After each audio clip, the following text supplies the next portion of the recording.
Bismillahirrahmanirrahim. Assalamualaikum warahmatullahi wabarakatuh.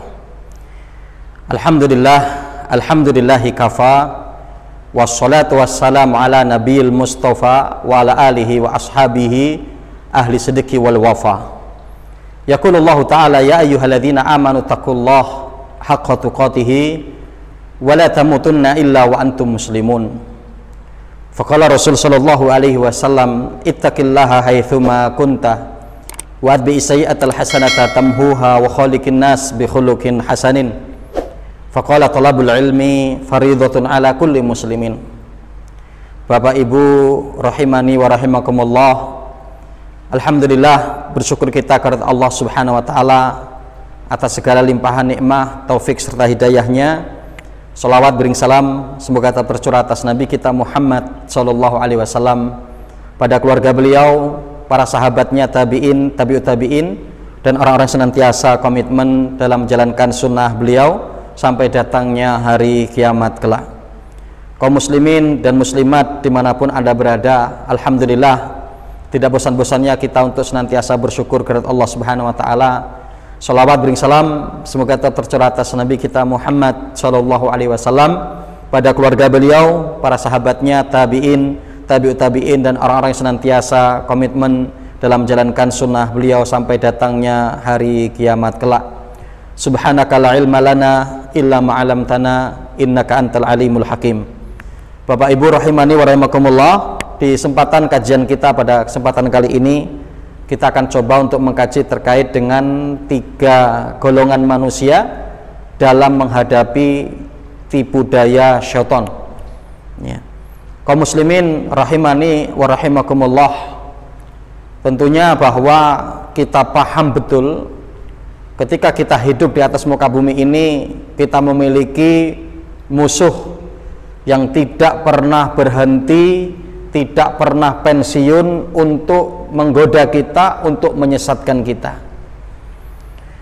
Di mana Allah Subhanahu wa taala menyebutkan di dalam surat Fatir ayat yang ke-6 bahwa setan itu musuh kita, bahwa setan itu musuh kita yang nyata. Maka Allah mengatakan inna syaitana lakum aduwwun fattakhiduhu aduwa innama yad'u hisbahu liyakunu min ashabis sa'ir. Sesungguhnya setan itu adalah musuh bagi kalian, ya, maka jadikanlah mereka itu sebagai musuh, karena tidak ada lain apa yang mereka upayakan, apa yang mereka usahakan, ya, kecuali untuk agar kita menjadi teman mereka di neraka yang menyala-nyala. Ya, dimana bahwa setan itu adalah musuh kita, dan Allah memerintahkan kepada kita untuk menjadikan mereka sebagai musuh. Ya. Begitu juga kita mendapati firman Allah Subhanahu wa taala di dalam surat Al-A'raf ayat yang ke-16 dan sampai 17, di mana Allah Subhanahu wa taala menceritakan bagaimana sudah menjadi janji syaitan, janji iblis untuk menyesatkan manusia dari jalan yang lurus. Ya. Di mana mereka mengatakan fabima aghwaytani la'aqudanna lahum siratakal mustaqim. Wahai Rabbku, wahai Allah, Engkau telah menganggap aku sesat, maka sungguh akan aku sesatkan hamba-hambamu dari jalan yang lurus sebanyak-banyaknya. Tsumma la'atiyannahum min baini aydihim wa min khalfihim wa an aymanihim wa an syama'ilihim wa la tajidu aksaruhum syakirin. Ya. Maka sungguh, kata iblis, kata syaitan, akan aku goda hamba-hambamu dari arah depan mereka. Ya, sebagian para ulama tafsir menyebutkan yang dimaksud adalah bidunya. Ya, jadi dari arah depan itu kita akan disesatkan dari, yaitu dengan dunia, cinta dunia, kemudian apa, hubbud dunia, ya, sehingga berpaling dari Allah. Kemudian apa? Dari arah belakang. Ya, yang dimaksud Para ahli tafsir menjelaskan yang dimaksud dari arah belakang itu adalah ya, yaitu apa? Akan dijadikan ya hilangnya keimanan terhadap akhirat, keraguan-raguan terhadap akhirat, terhadap azab kubur, terhadap fitnah kubur dan seterusnya. Ya. Wa an aimanihim, dan syaitan akan menggoda manusia dari arah kanannya. Ya. Yang dimaksudkan adalah beratnya untuk melakukan ketaatan, malas untuk melakukan ketaatan, malas untuk melakukan kebaikan, amal soleh. Ya, wa an syama'ilihim, dan akan digoda dari arah kiri. Yang dimaksud adalah akan digoda dengan dosa, dengan maksiat, dibisik-bisiki, ditawari dengan maksiat, dengan dosa, sampai ya Rob, engkau akan mendapati kebanyakan dari hambamu mereka tidak bersyukur. Ya. Nah, karenanya kaum muslimin rahimani wa rahimakumullah, bahwa ya setan betul-betul menjadi musuh kita. Kita harus waspada dalam kehidupan dunia ini, dan kita harus sadar betul dengan sesadar-sadarnya bahwa kita memiliki musuh yang tidak pernah berhenti, yang tidak pernah pensiun, yaitu para syaitan, untuk menyesatkan kita, untuk menjerumuskan kita kepada keburukan. Nah, karena kaum muslimin rahimani wa rahimakumullah, ya, minimal ada 3 golongan manusia. Mereka dalam menghadapi tipu daya setan, ya, dalam menghadapi ya godaan setan. Yang pertama adalah mereka orang-orang yang beriman kepada Allah dan mereka istiqomah dengan keimanannya. Dan inilah yang akan selamat, yang akan dapat terlindung dirinya dari godaan syaitan. Dalam hal ini Allah Subhanahu wa taala sebutkan dalam surat Fussilat, ya, ayat yang ke-30, di mana Allah Subhanahu wa taala mengatakan, innalladzina qalu rabbunallah tsumma istaqamu tatanazzalu alaihimul malaikatu alla takhafu wa la tahzanu wa abshiru bil jannati allati kuntum tu'adun. Innalladzina qalu rabbunallah, adapun mereka orang-orang yang telah mengatakan Rabb kami adalah Allah, mereka beriman kepada Allah, mereka yakin kepada Allah, ya, mereka melakukan ketaatan kepada Allah, melakukan perintah Allah, meninggalkan yang dilarang oleh Allah. Tsumastaqamu, kemudian mereka istiqomah.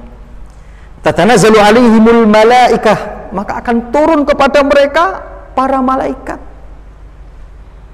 Ya. Akan turun kepada mereka para malaikat. Yang dimana para malaikat ini akan mengatakan apa? Alla takhafu wa la tahzanu. Janganlah kamu merasa takut dan janganlah kamu bersedih. Kalau tafsir menjelaskan yang dimaksud adalah wala takhafu, dan janganlah kamu takut, janganlah kamu takut dengan apa yang akan kamu temui setelah kematianmu. Karena apa? Akan Allah, ya, akan Allah jaga, akan Allah selamatkan, akan Allah lindungi. Ya. Dengan apa? Allah turunkan malaikat. Ya. Maka nanti sebagian ahli tafsir menjelaskan yang dimaksud di sini adalah indal istihdzar, pada saat mau kematian. Ya. Jadi dibimbing kematiannya sehingga mudah untuk mengucapkan la ilaha illallah, dan kemudian setelahnya pada proses fitnah kubur, pertanyaan kubur, maka akan dibimbing oleh para malaikat. Ya. Jadi luar biasa. Ya. Alla takhafu wa la tahzanu, dan janganlah kamu bersedih dan janganlah kamu menyedihkan dari apa-apa yang kamu tinggalkan dari perkara duniamu. Jangan kamu sedihkan keluargamu, kamu jangan sedihkan hartamu, jangan kamu sedihkan ya pekerjaan-pekerjaanmu ketika di dunia dulu, jangan. Ya. Karena apa? Itu akan Allah pelihara, akan Allah jaga. Ya. Istrimu akan Allah jaga, anak-anakmu akan Allah jaga, hartamu akan Allah jaga ketika istiqomah. Ya. Jadi artinya apa? Ketika di dunia dan di akhirat itu akan diselamatkan oleh Allah, dengan Allah akan turunkan para malaikat yang menjaga. Ya. Alla takhafu wa la tahzanu wa abshiru bil jannati allati kuntum tu'adun. Masya Allah. Dan buah daripada keistiqomahan dia, keimanan dia, dan dia istiqomah untuk menjaga keimanannya ketika di dunia, Allah Subhanahu wa taala akan masukkan ke dalam jannah setelah meninggalnya. Ya. Jadi orang-orang yang beriman itu sulit untuk digoda. Ya.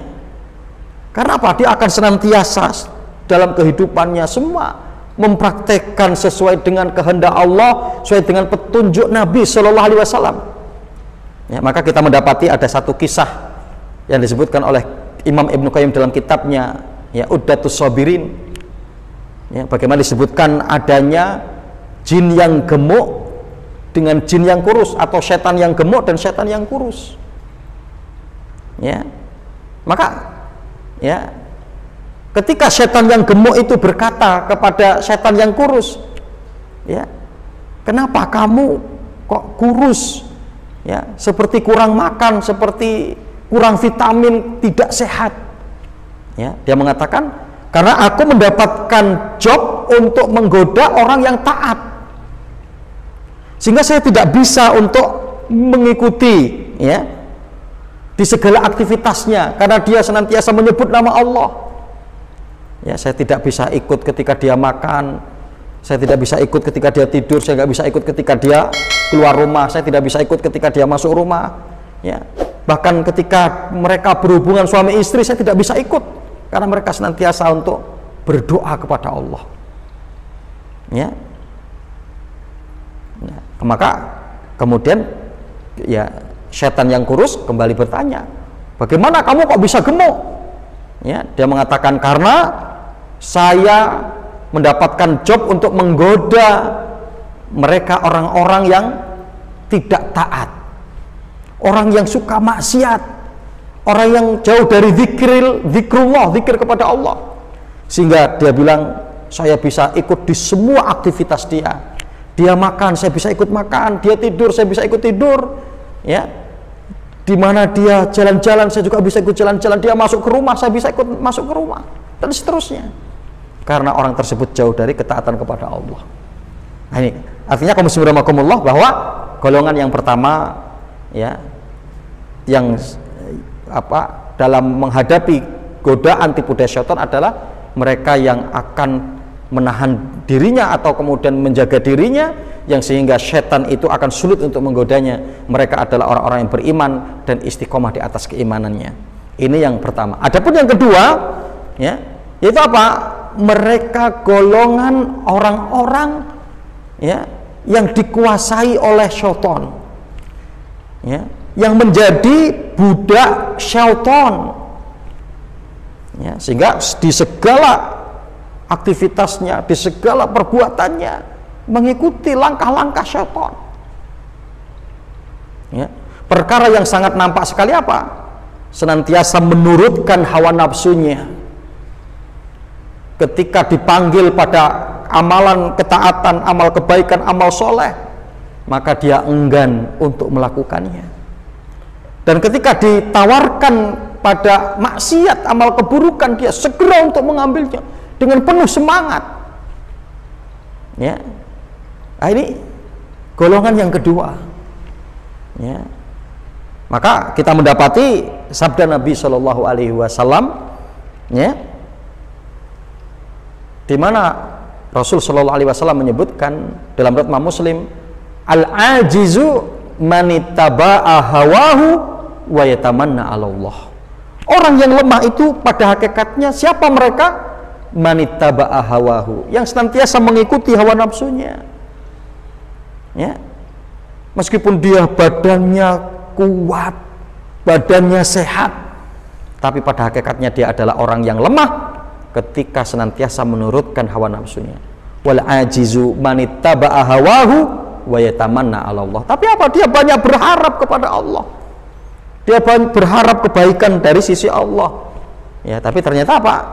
Suka menurutkan hawa nafsunya. Kaum muslimin rahimani wa rahimakumullah, minimal di sini ada 3 golongan mereka itu yang dikuasai oleh syaitan, menjadi budak syaitan.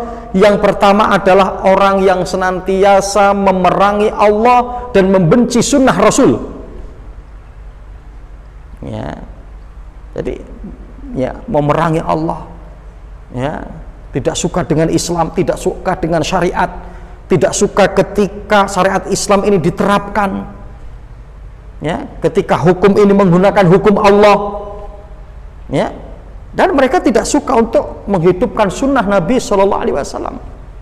Maka inilah mereka yang sudah diperbudak oleh syaitan. Kemudian yang kedua, ya, berpaling dari sunnah Rasulullah. Ya, inginnya gawenya itu apa? Melakukan amalan-amalan yang tidak ada sunnahnya dari Nabi Shallallahu Alaihi Wasallam. Maka sampai Sufyan Ats-Tsauri mengatakan, al bid'atu ahabbu ilal iblis minal maksiyah. Fa innal maksiyata yutabu minha wal bid'atu la yutabu minha. Sungguhnya para pelaku kebid'ahan yang melakukan sesuatu amalan yang tidak disunnahkan oleh Nabi itu lebih disukai oleh iblis daripada para pelaku maksiat. Kenapa? Karena para pelaku maksiat kemungkinan taubatnya itu sangat besar. Wal bid'atu la yutabu minha. Tapi kadang para pelaku bid'ah itu untuk taubatnya itu sangat susah, sangat berat. Kenapa? Karena dia merasa benar yang dia lakukan juga merupakan ibadah, menghidupkan sunnah Nabi. Tapi yang ternyata ketika kita kaji tidak ada contohnya dari Nabi Shallallahu Alaihi Wasallam. Ini yang kedua. Adapun yang ketiga adalah, ya, mereka orang-orang munafik yang memiliki dzul wajhain, memiliki dua muka. Di sini dia ngomong A, ketika kemudian di tempat yang lain dia ngomong B. La haula wala quwata illa billah. Kita berlindung kepada Allah dari kemunafikan yang kita tidak punya konsisten. Ya, karena kita memiliki dzul wajhain, dua muka, atau bahkan mungkin lebih daripada itu. Nah, ini yang golongan atau tipe yang kedua dalam menghadapi godaan setan. Adapun yang ketiga adalah orang yang senantiasa berperang dengan setan, tapi dalam peperangannya ini kadang dia menang dan kadang dia kalah. Ya. Jadi artinya adalah, ya, kadang dia bisa menguasai untuk tidak tergoda oleh setan. Ya, kadang dia bisa untuk taat kepada Allah, bisa untuk melakukan amal kebaikan, amal soleh. Tapi kadang waktu juga dia akan mudah tergoda, terbawa oleh godaan dan tipuan rayuan setan. Nah, ini, ya, golongan atau tipe yang ketiga, mereka yang, ya, dalam menghadapi godaan dan tipu daya setan.